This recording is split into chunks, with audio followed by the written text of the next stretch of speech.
Welcome to Heard Online. In today's episode, we will look at claims made that sleeping pills may increase the risk of Alzheimer's disease. Obviously, something that can be really triggering to hear. And this is exactly what happened to Bobby, one of the members of our community here. Bobby sent me an email with links to an article that had been quite scary to read. So I am glad that we have a chance to review it here, of course. And so, yeah, without further ado, let me share the article that Bobby sent to me just the other day. And by the way, we'll see. I think there'll be a real, to me, kind of a real nice reveal when we see like, aha, this is why this is happening. And I also want to comment on this idea that it's really important to get off sleeping pills. So anyways, here is the original article that Bobby sent me, and it's from the Fisher Center for Alzheimer's Research Foundation. The title is Sleeping Pills May Increase Your Dementia Risk. Somewhat triggering title, I would say. It is from May 6th, 2020, and the author says, more and more of us are becoming anxious and stressed because of the coronavirus pandemic, and an increasing number are turning to sleeping pills and anti-anxiety drugs to combat insomnia and stress.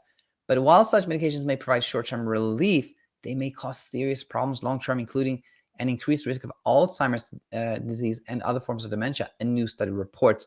This part, needless to say, can be really, really scary to read if you've taken some sleeping pill and you're now hearing that, oh, this increases my risk of Alzheimer's disease. Very, very scary. So without further ado, we should look into this study from Taiwan.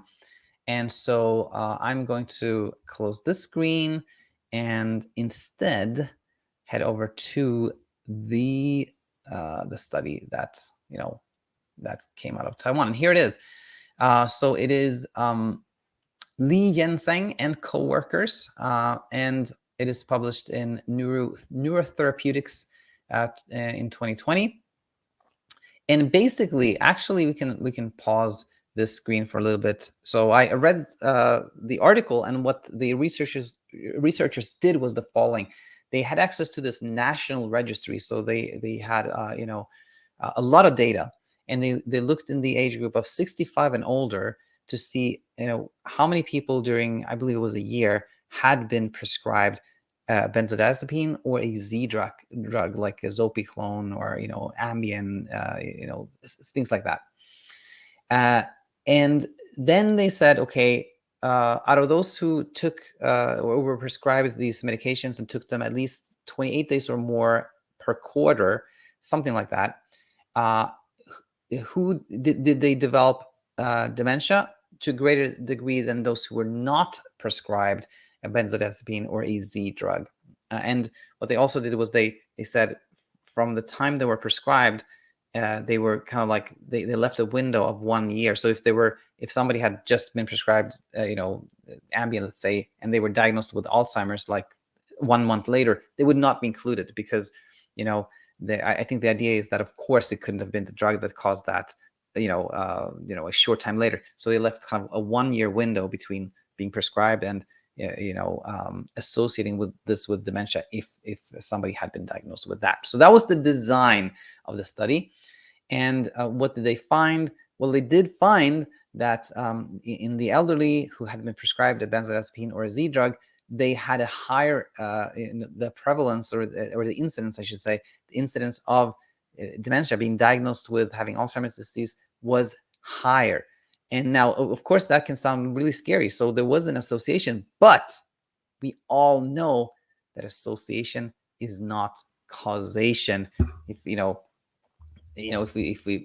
we interpret things like that, we would say that insulin, is highly linked with having diabetes, so we should stop taking insulin. No, of course not. This is where the difference between causation and association is so very important. And here's the thing: the authors actually point something out that I think is key in their own introduction. They say the following: that considerable research and public attention have focused on the association between benzodiazepines and Z drugs, Z hypnotics, and the risk of dementia. They're pointing out that this is really this association has been known for a while and it's been very well studied. Then they say, however, this association remains less well understood. And here's the line that really grabbed my attention. And symptoms that benzodiazepines or Z drugs are indicated for may be the prodromal symptoms of dementia.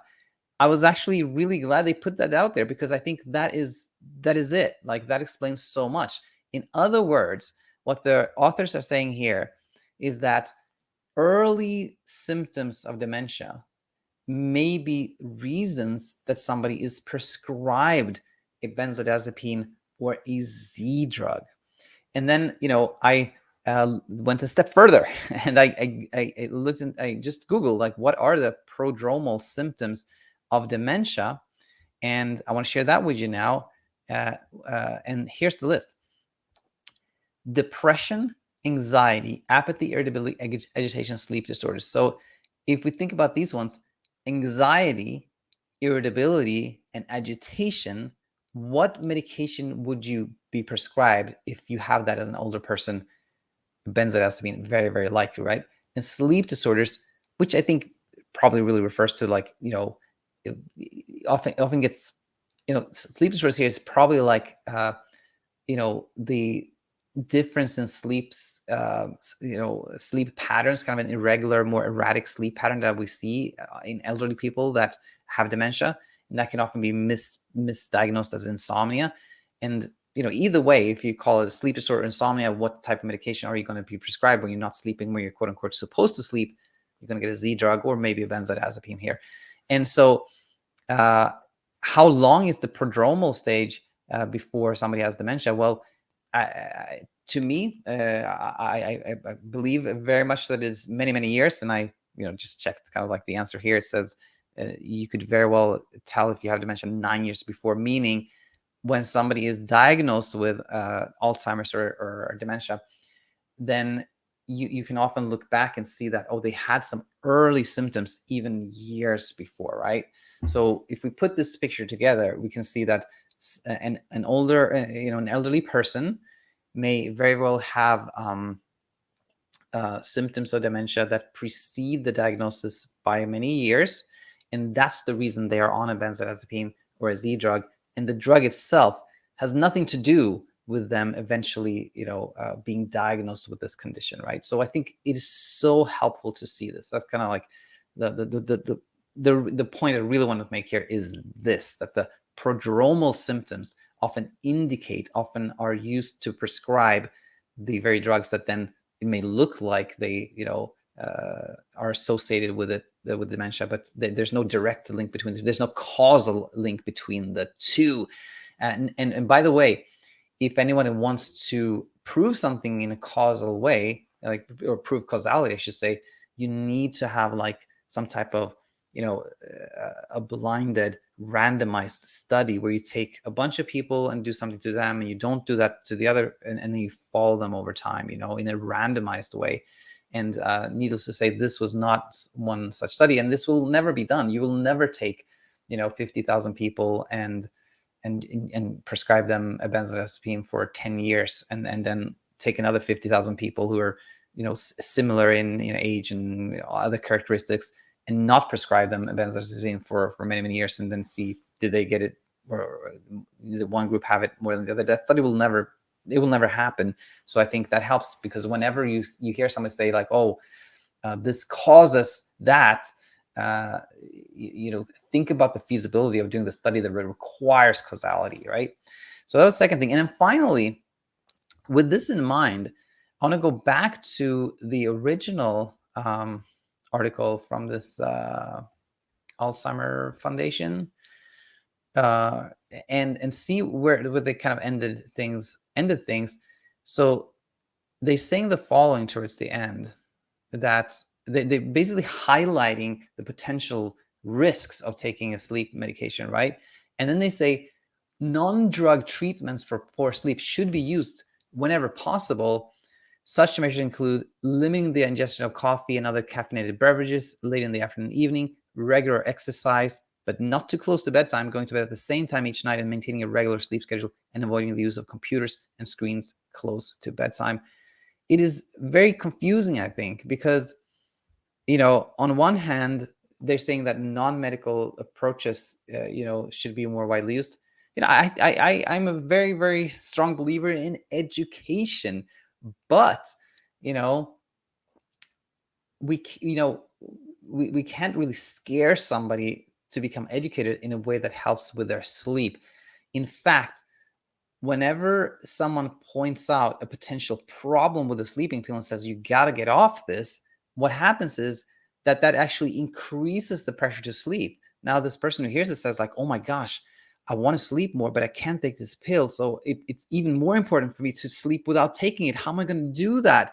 As you can tell, this just leads to more anxiety, more preoccupation, more worry, which does not lend itself to sleep. So, perhaps you'll find this surprising. Hopefully not, because you sort of know me. But I really think it's helpful to look at things objectively and see that these medications that are sleeping pills, they've been out there, generally speaking, for decades. They are FDA approved. There's no evidence that they cause any health problems. And as weird as it may sound, when we are no longer feeling pressured to get off a sleeping pill, then it's easier to do so if that's what we want. And we can also feel like, well, if it's not dangerous and it's FDA approved and cleared and my doctor prescribed it to me and I feel like taking it, that's also fine. When there's no pressure to sleep, then sleep happens by itself. And so I just want to make that point too. So yeah, I'll conclude there. Hopefully, Bobby, this was helpful to you. Let us know in the comment section, and everyone else too. Like, let me know what you thought. And if you have similar articles to this one, this is exactly the type of article I really want to review and heard online. So do let me know about them. But I'll conclude there. Thanks for tuning in. I look forward to having you here tomorrow, and we shall go from there.